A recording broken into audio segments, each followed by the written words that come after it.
kilalang aktres, magbabalik o lilipat sa GMA Network. Muling nagkasama ang Hollywood actress na si Liza Soberano kay Direk Antoinette J. Dewan sa online show na Ang Walang Kwentang Podcast, kasama ang field director na si JP Habak.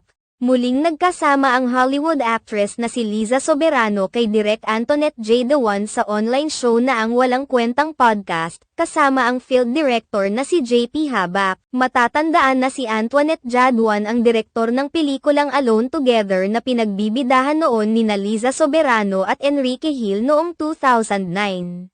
Ang pelikulang Alone Together, ang huling pelikula na pinagtambalan ng dating love team na Liz Ken. Kinumusta ng host-director na si Antoinette J. Dewan si Liza Soberano kung ano ang pinagkakaabalahan nito ngayong tapos na ang pagpapalabas ng kauna-unahang Hollywood movie na kanyang kinabibilangan na pinamagatang Lisa Frankenstein.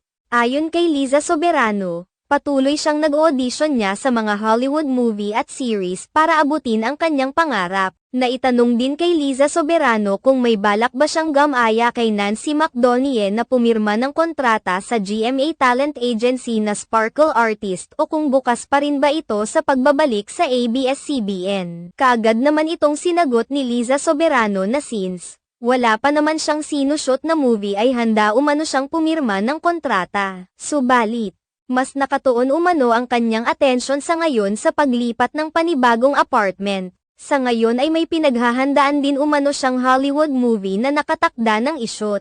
Ipinahayag pa ni Liza Soberano ang kanyang kasiyahan dahil sa unti-unting pagkakatupad ng kanyang Hollywood dream. Si Liza Soberano ay unang sumikat sa ABS-CBN lalo na noong makatambal niya ang kapamilya actor na si Enrique Hill. Noong 2022. Nagpasya si Liza Soberano na iwan ang ABS-CBN upang tuparin ang kanyang pangarap na makapasok sa Hollywood.